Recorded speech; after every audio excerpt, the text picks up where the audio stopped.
Hi, I'm Juanita and welcome back to the Knit Guru. Here's Rocky, right on cue. Every time I film. Right, today it's Socktober. You may notice that we've got some snow up on the mountains here behind me, which is beautiful, and it's a brisk morning, and when that melts it'll provide much needed water for summer and all that kind of nonsense because we're in the southern hemisphere. Anyway, today we're doing a tutorial and a follow along of my design process for these striped socks. Now these are odd socks. You don't have to make them as odd socks. I just chose to make them as odd socks. Clearly Rocky disapproves of them being odd socks. Don't you, boy? Yeah, that's what I thought. These are odd socks just because I felt like it. Basically, they're a striped sock, but the stripes have got these little offset stitches on them. So, a couple of things you're going to need to know how to make these. These are man socks. These are big. You will need 4mm circular needles or a magic loop method. However you do your socks, you want 4mm needles. You also want double knit sock yarn. This sock yarn here I got from Hobie. It's a rainbow, it's one of the Rainbow brand sock yarns in an 8-ply double knit sock yarn. I think this particular one came in one of the Christmas advents many moons ago. You can, however, make these smaller by using 3mm needles and a 4-ply sock yarn if you want to make lady socks or socks that fit me, because the same number of stitches and rows kind of translates between the bigger sock and the bigger needles and the bigger yarn and a slightly smaller sock, but I'll put one together. If you want the free written pattern for these socks, that's going to be linked down below. The other thing is if you are not interested in watching any of this design process, there'll also be a timestamp down there of where you can skip through to the actual tutorial for these stripes. And here we go.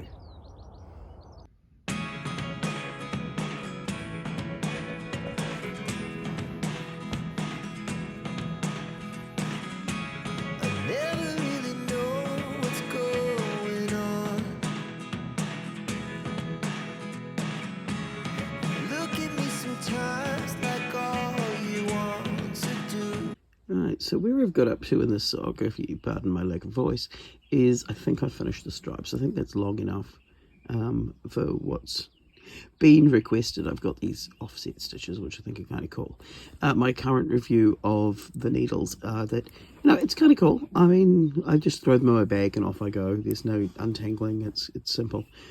But I do feel like the section down here, this bit where the needles join, you need to have really tight tension or this laddering starts happening. It doesn't actually matter on this particular pair of socks, but I mean, it's slightly better on this side.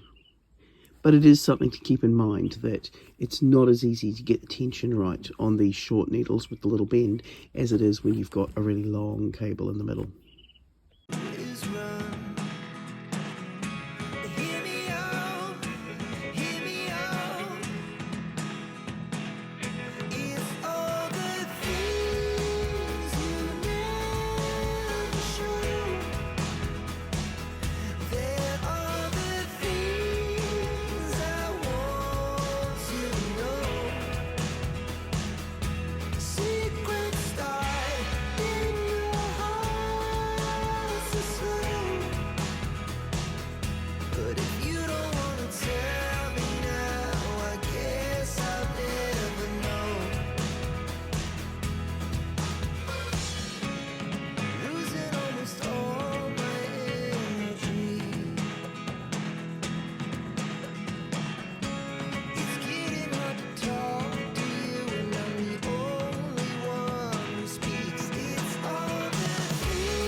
Right, so I've finished this heel flap. I'm about to do the heel turn, and I'm still sick. I like the needles for working on the heel flap. That makes it nice and easy. What I am now starting to worry about is when I get past the heel turn and I'm picking up the stitches along here, I'm worried that I'm not going to have enough needle length. But that's my first concern, really, in the last wee while.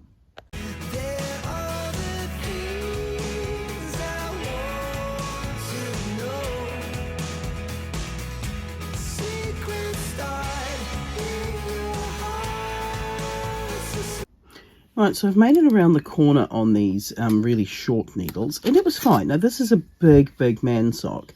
I was afraid that I wasn't going to be able to fit all the stitches that needed picking up on these little needles, because they're quite full, even just on the half a sock width, but it did well. It got around the corner. Now it's just a case of tutoring on down the side of the sock. Now the tension, as long as you keep this stitch quite tight, the one, it's sort of the first and second stitch on each row, the tension isn't an issue as it was when I was coming up the pattern section. So maybe these needles aren't the greatest for doing a patterned or a striped sock, but they are doing a pretty good job of the actual sock part themselves. So I'll keep going and see how it goes when we get to the toe.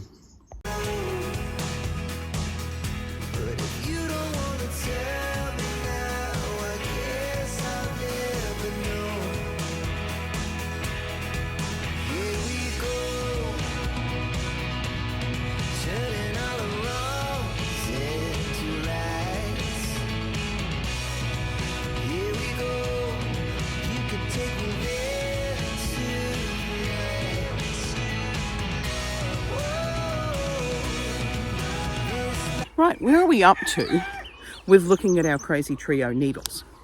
What I've got here is I've nearly finished the first sock that I've been working on these 4mm needles.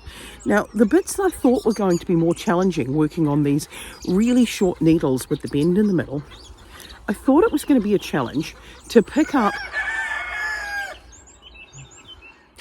What I should have said is it's a challenge to work with roosters.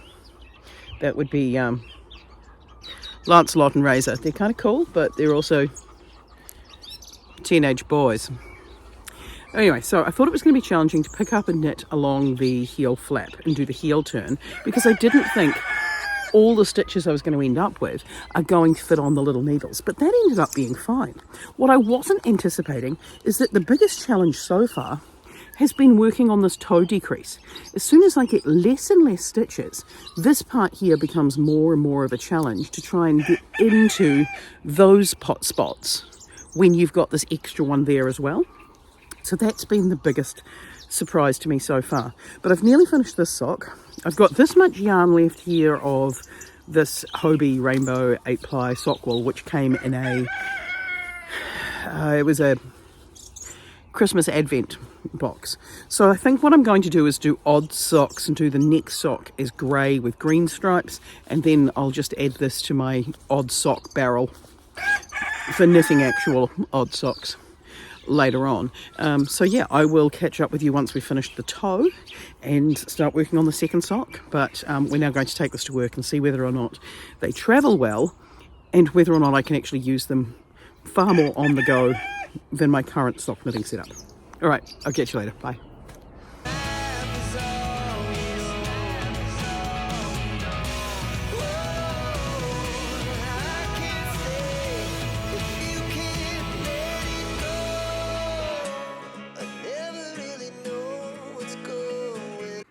Right, okay, where are we up to? I've just started the second sock. I've decided to make them odd socks because I feel like it. Yeah, there are things I like about these needles. There are things I don't like about these needles. Partly, I'm still getting the stamping all over with many pains that you get when you use the double pointed needles. And there's no escape from it. It's not my preferred way of knitting socks, but it works. And, it's really good for doing, stabbed it, really good for doing the heel flap and heel turn. Other than that, it's a bit annoying. I won't be doing all my socks this way. I will be going back to my long other method, but it's been a fun experiment so far. Anyway, what I'm doing with this sock now is doing the second sock, and it's going to be grey with green stripes. So what my theory is when worn under trousers, they'll be looking like they're the same in that gap where people see your ankles, but they won't be the same because I'm hilarious. And if I have enough yarn left over, I'll make another green one with grey stripes so that it's like a pair of 3 socks. I have a horrible habit of making a pair of 3 socks. Yeah. Now I have managed to dent this knitting needle. It does mean that it is possible to dent these knitting needles. That's a good angle for seeing the dent. However, I don't think anybody else is going to be doing what I did to get this dent. I placed a planetarium on top of my knitting by accident, and that's the edge of the box. So I doubt that anybody else is putting a planetarium in their car on top of their knitting. So this seems to be like a just a Juanita accident.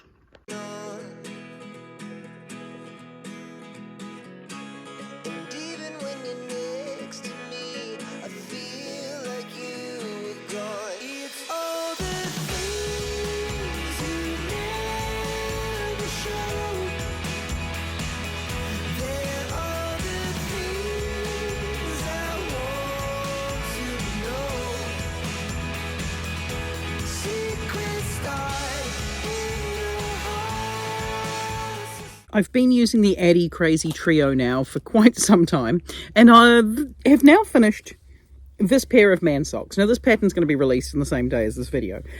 It's an odd pair of socks because I felt like it, but they're the same but different. It's a Hobie yarn, it's a double knit sock, so it's an easy quick knit. Now what do I think about these bendy needles? What is good about these needles is that it does mean you can just throw them in and go because you're not taking up a lot of space. It was great when knitting in confined spaces on a bus. It was great when, strangely, going around the heel flap and picking up the stitches. I thought that was going to be the hardest part, and it ended up being quite a good part. It did the job.